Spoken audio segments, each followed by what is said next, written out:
Halo sahabat Samuel, ketemu lagi dengan saya Fitra Faisal Hastiadi, Senior Economist dari Samuel Sekuritas Indonesia. Seperti biasa kita akan melakukan update ekonomi, tapi hari ini kita akan membahasnya secara bulanan, 1 bulan yang lalu, bulan Februari. Apa saja yang terjadi?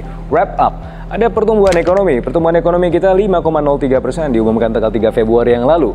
5,03% ini artinya dalam beberapa tahun terakhir kita tumbuh cukup resilient ya, di 5%-an. Tapi di sisi yang lain kalau kita bandingkan dengan data 10 tahun terakhir, average-nya 5,07%. Exclude pandemic times. Ini artinya ya kita berada di bawah trajektori suboptimal lah. Mudah-mudahan nanti di tahun ini, tahun 2025, pemerintah kemudian bisa fokus untuk membagikan konsumsi, karena konsumsi ini yang kemarin kita lihat tahun 2024 itu berada di bawah pertumbuhan ekonomi 4,94% bahkan ya.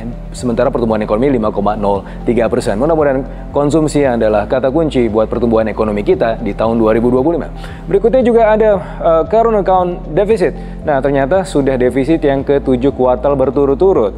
Kalau dibandingkan dengan GDP ini 0,3% GDP-nya. Tapi ini suatu hal yang sebenarnya kalau dibandingkan dengan konsensus ini jauh lebih baik. 0,3% ini dibanding konsensus yang 0,6%. Jadi setengahnya ya lebih tipis dibandingkan dengan konsensus. Artinya ya di satu sisi memang masih defisit, tapi di sisi yang lain tidak seburuk yang diperkirakan. Tapi tentunya ini heads up ya, karena sudah 7 kuartal berturut-turut kita defisit. Tentunya ini merupakan bukan berita yang baik ya buat rupiah, karena ini biar bagaimanapun adalah fondasi dari rupiah di tahun 2025 dan juga ke depannya.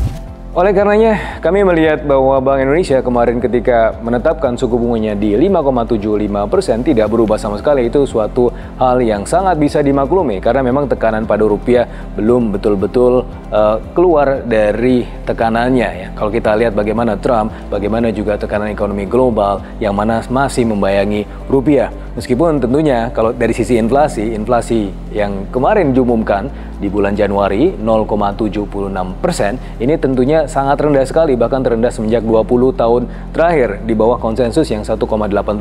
Kalau kita lihat lagi pengumuman di hari Senin bulan ini, kita lihat kemarin bagaimana inflasi di bulan Februari juga anjlok ya, minus 0,09%, padahal sebenarnya konsensus 0,4%. Jadi sudah 2 bulan berturut-turut.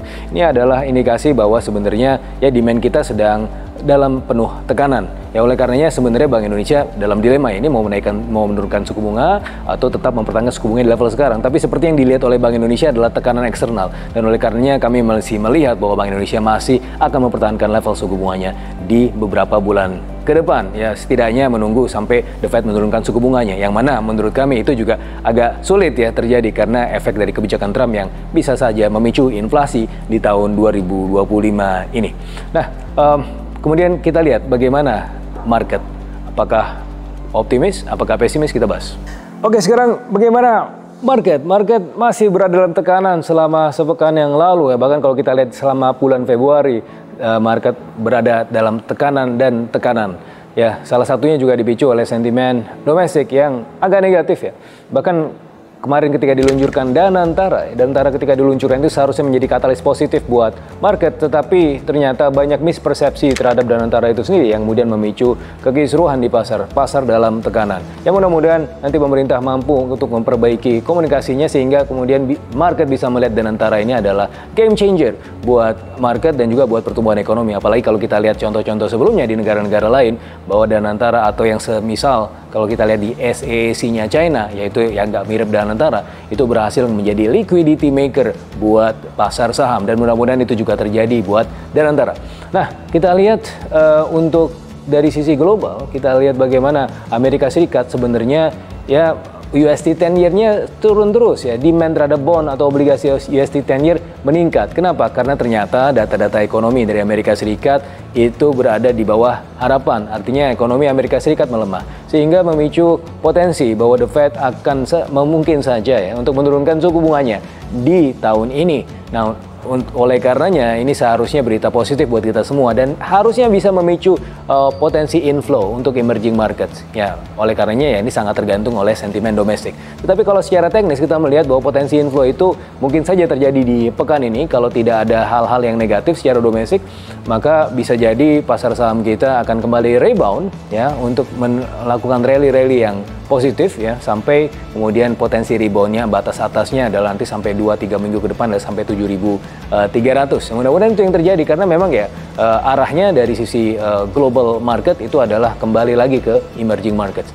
Nah, untuk bond market juga serupa. Jadi kalau kita lihat dari correlation matrixnya itu ada kemungkinan ya dana-dana asing itu akan masuk untuk di kedua market ini, baik di bond market maupun di equity market. Sehingga kita harapkan bahwa juga di bond market ada potensi penurunan yield yang juga cukup signifikan ya, antara 6,8 sampai 6,9 ya. Sebelumnya sempat naik ya ke level 7 ya, mudah-mudahan bisa turun lagi karena memang ada potensi inflow tersebut. Ya kita harap saja tidak ada sentimen negatif lagi di pekan ini. Nah, apa saja yang harus kita perhatikan? Kalau untuk saham banyak sektor-sektor yang menarik ya, seperti IDX Finansial, IDX Property, IDX Infra, IDX Energy, dan ini adalah hal-hal yang seharusnya bisa diperhatikan untuk kemudian dikoleksi lebih lanjut, memanfaatkan potensi rebound di pekan-pekan ini.